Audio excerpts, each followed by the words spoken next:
La siguiente historia que les relataré a continuación se titula Los 7 niños asesinos más sanguinarios que hayamos conocido.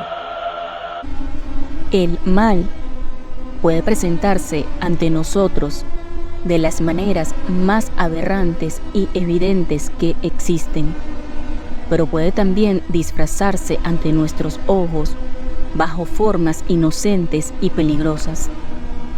Cuando pensamos en asesinos seriales y bárbaros, es comprensible que imaginemos a hombres y mujeres adultos con un retorcido gusto por el dolor ajeno.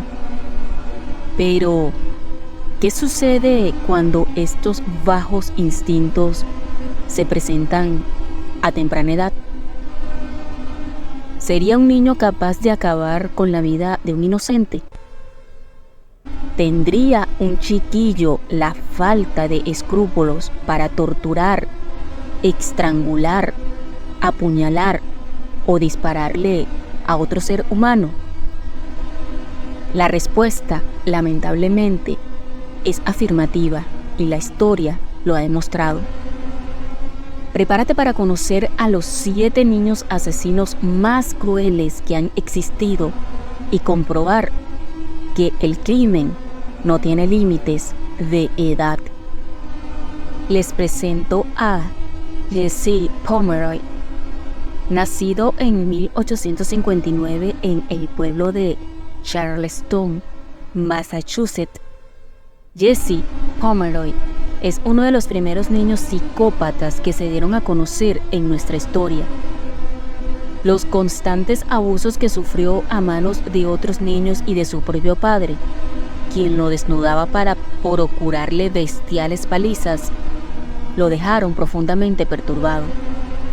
Jesse comenzó su descenso a la locura torturando y matando animalitos indefensos, como pájaros y gatos. Poco después, comenzó a elegir a niños más pequeños que él, quienes se volvieron blanco de sus brutales perversiones. El primero de ellos, William Payne, tenía solo 4 años. Fue colgado del techo por las muñecas y azotado sin piedad.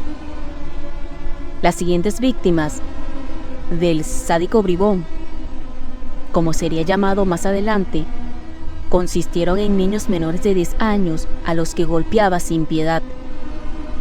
No obstante, Jesse cruzó la línea con el asesinato de Katie Curran, una chiquilla a la que engañó para acompañarlo, y en cuanto estuvieron a solas, degolló a sangre fría.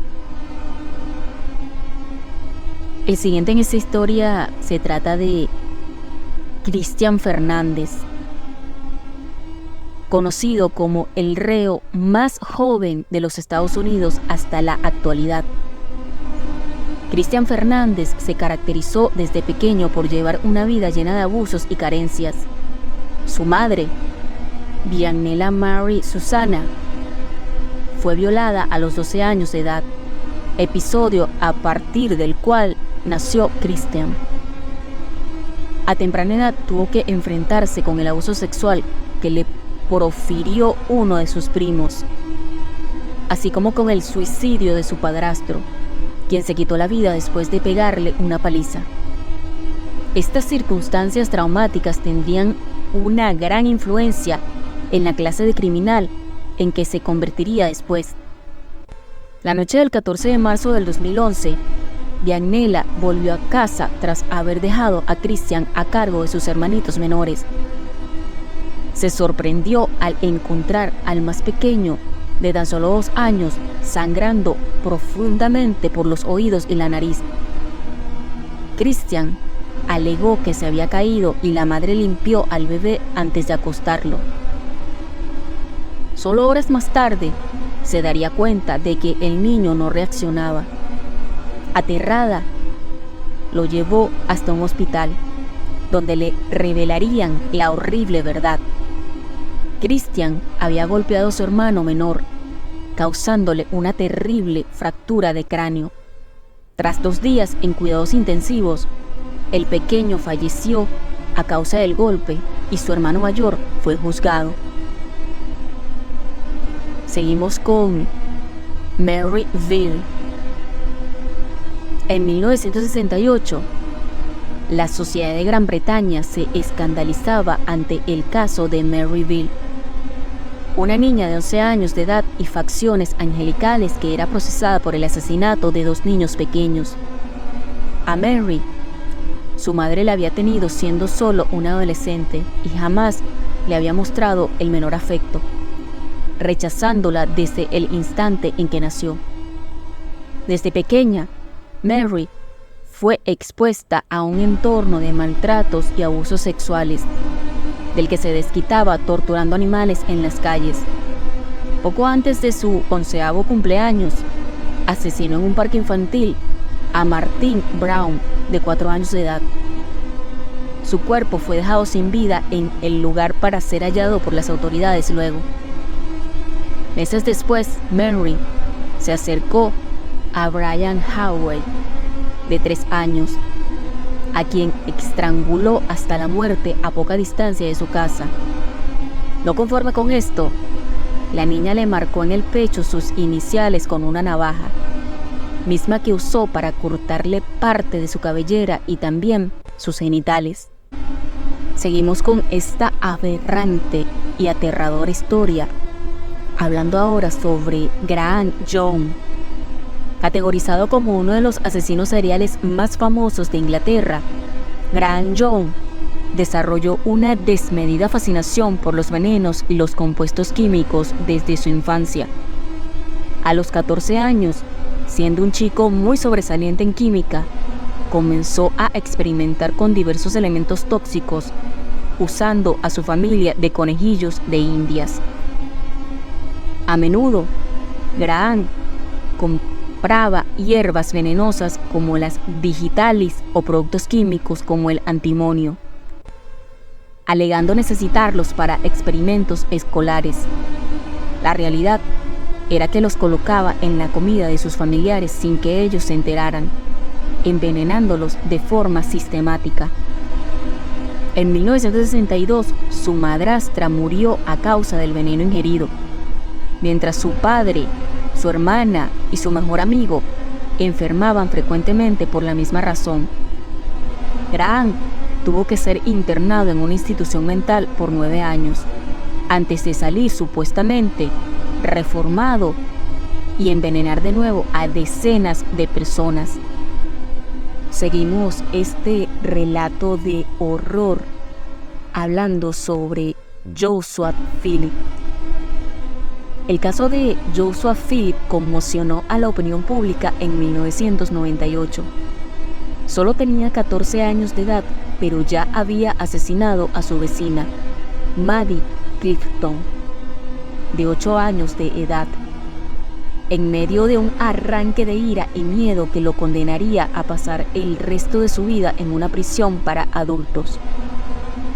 De acuerdo con las declaraciones de Joshua, él y Maddie, quien vivía enfrente, se encontraban jugando en su jardín cuando la nena comenzó a llorar, a causa de un golpe de pelota que había recibido en la cara.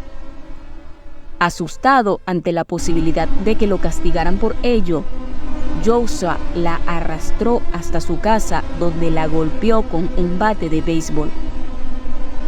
Como la niña no dejaba de quejarse, la apuñaló en el cuello y en el pecho más de 11 veces, luego de lo cual ocultó su cadáver ensangrentado bajo la cama. Fue la madre de Joshua quien descubrió el cuerpecito sin vida de la pequeña, luego de sentir un desagradable hedor que brotaba de la habitación de su hijo. Al día de hoy, Joshua sigue viviendo en la cárcel. Y continuamos este dantesco relato nombrándoles ahora a John Venables y Robert Thompson. Sin lugar a dudas, el caso de los niños asesinos de Liverpool sigue siendo uno de los más controversiales en la historia del crimen. John Venables y Robert Thompson tenían solo 11 años cada uno cuando secuestraron torturaron y asesinaron a un pequeñito de 2 años en el condado de Merseyside. Thompson y Venables provenían de familias disfuncionales y sufrían el acoso de sus compañeros en la escuela. La mañana del 12 de febrero de 1993, decidieron faltar a clases para dar una vuelta por un centro comercial cercano. Fue ahí donde interceptaron a James Bulger, quien había ido de compras con su madre. Aprovechando un descuido de la mujer, los niños convencieron al pequeño de ir con ellos y lo llevaron hasta un descampado junto a las vías del ferrocarril. Allí lo golpearon con ladrillos y una barra de metal. Lo torturaron usando baterías eléctricas en su cuerpo y finalmente lo mataron tras patearlo en el estómago y el vientre, hasta reventar sus órganos. Concluimos este viaje de horror con uno de los asesinatos más polémicos ocurridos en Japón. Les hablaré sobre Natsumi Tsuji. Ella era una niña de 11 años aparentemente normal, que siempre se había destacado por tener buenas notas en clases. Le encantaban los deportes, la escuela y sobre todo las películas sangrientas. Un día Natsumi peleó con su mejor amiga de 12 años, Satomi Mitarai. Tras una conversación en la que Satomi afirmó ser más popular y delgada que ella. Poco a poco, las calificaciones de Natsumi bajaron.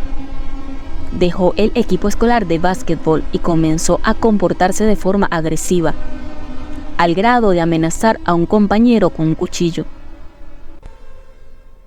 El 1 de junio del 2004, tras tomarse una fotografía escolar, Natsumi llevó a Satomi a un aula vacía, donde le vendó sus ojos como si fuera a jugar. En lugar de ello, la pequeña asesina tomó un cúter y degolló a Satomi manchando su ropa de sangre en el proceso. Un profesor descubrió horrorizado la escena del crimen. Natsumi se volvió tristemente célebre a nivel nacional. A pesar de que intentaron encubrir su identidad, la sudadera de Nevada que vestía el día del asesinato es la razón por la que pasó a ser conocida como Nevada Tan, volviéndose un macabro ícono de la cultura popular japonesa por medio de su aparición en mangas e ilustraciones de fanáticos. En este mundo ha quedado comprobado que el mal puede ser algo inherente a cualquier persona sin importar su sexo, su nacionalidad o la edad que tenga. ¿Qué ocasiona que un niño pueda volverse tan inestable como para cometer las atrocidades antes descritas? ¿Serán el amor y la buena educación suficiente para impedir que crímenes como estos vuelvan a ocurrir? ¿O faltarán por descubrir nuevos casos de pequeños psicópatas contra todo pronóstico? Esto es algo en lo que probablemente no dejes de pensar luego de escuchar estas macabras y dantescas historias. Si te gustó este video, dale like. No olvides suscribirte. Coméntame si has escuchado o leído de otras historias de niños asesinos.